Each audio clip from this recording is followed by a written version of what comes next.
definition of theory is as follows: a plausible or scientifically acceptable general principle or body of principles offered to explain phenomena. Hey theorists, welcome back to the show. I'm your host Canned Goods. First and foremost, my cats are saying hello if you are checking out the video.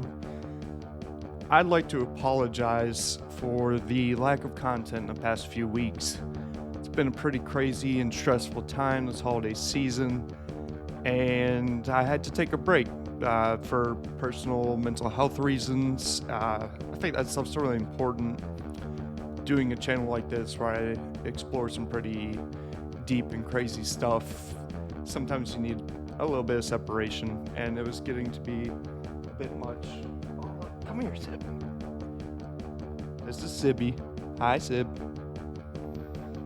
Yeah, so that's where we're at now. But without further ado, I'm going to get into today's episode, and that is going to be the Biological Resource Center. So the Biological Resource Center was a company that had a facility based in Arizona. The business model for this company was pretty much they would take people's remains that were donated to science. They would accept these remains, and their whole goal, what they're supposed to be doing essentially, is using these for scientific research purposes. What actually went on behind the scenes is incredibly gruesome, very graphic. They don't really have pictures of the true gory stuff, so thankfully there's no crazy visual content that's going to be disturbing to you guys. But I'm going to go into some pretty gruesome details on what they found at the site when it was raided. So the FBI raided the site. In 2014, the FBI raided the site. They were pretty much taking in bodies. The whole thing was they would return some ashes to people, sell parts for experimental research. They didn't really do any of that. They did some with prices of a torso going for as much as $3,000 and like separate limbs going for $500.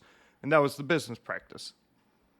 What they found in the actual storehouse and warehouse in Phoenix, Arizona, was chopped up body parts, like butchered body parts. These guys have been using chainsaws and hacksaws, jigsaws, pretty actual serious equipment, and definitely not ethical standard for that kind of business. They found like a Frankenstein experiment with a large male torso, well, the entire body actually, and on top of it was sewn a woman's head. So, and that was just hanging on the wall, just left out for decoration or whatever. Pretty sick taste just to hang in the facility. Along with this Frankenstein, they found like dismembered body parts just everywhere, not being stored properly, dismembered limbs. And the scale of this is important to remember, that they had accepted thousands of bodies. And when the FBI raided the site, they found way more than they bargained for. Some of the crazier stuff, they found a bucket that was full of male genitalia. And it's at the point where the FBI is raiding you for criminal investigation. It's way over the top at that point. A lot of the FBI agents actually needed therapy and suffered PTSD just from what they saw there. I mean, you're walking into a facility and just seeing thousands of body parts, all dismembered, disfigured corpses.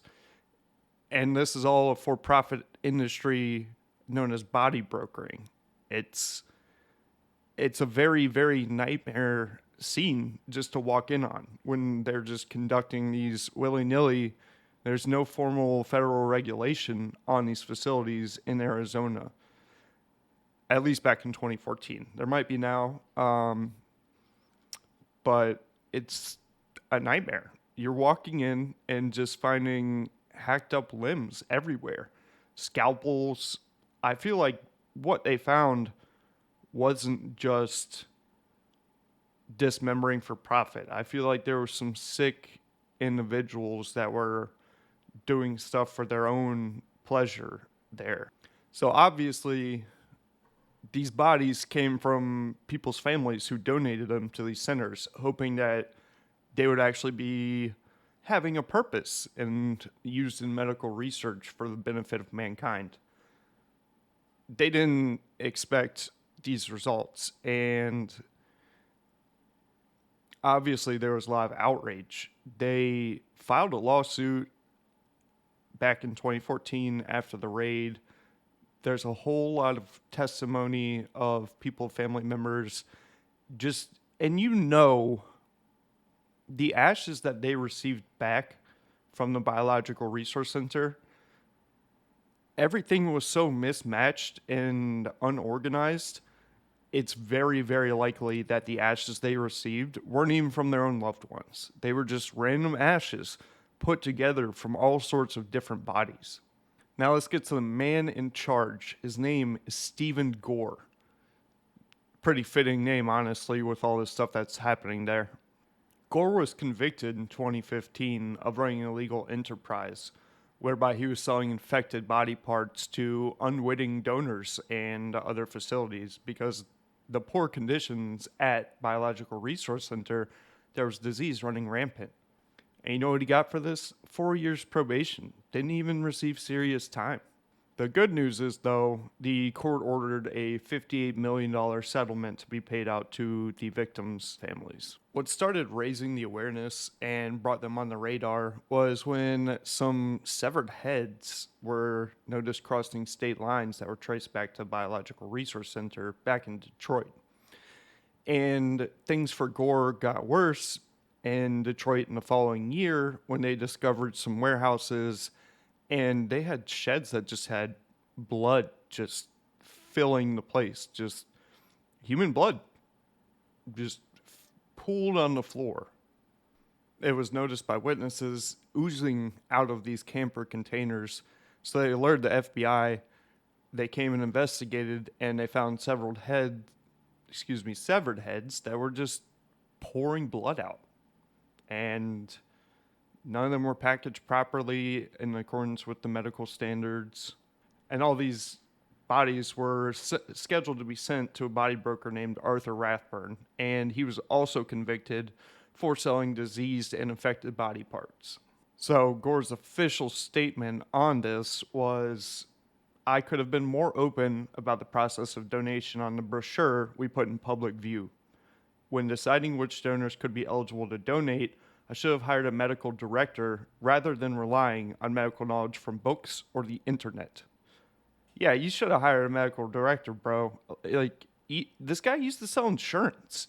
He got bored selling insurance and started this company in 2004 and used the internet to research it. He has no idea about infectious diseases or any medical history or training. And he's saying that a brochure, he should have been more open about the process. He's taking these bodies from mostly like lower class families because he would accept them for free and cremate them in return for their remains after they had been donated. He's taking these bodies, doing God knows what with them, not preparing them properly, making a profit off of it, and then giving the remains back of not even the same loved ones of these families. And he's like, oh, I should have been more open about what I was doing in the brochure. If you were more open, people wouldn't have done it. People shouldn't, I don't know. This guy has no credentials, and he's using the internet.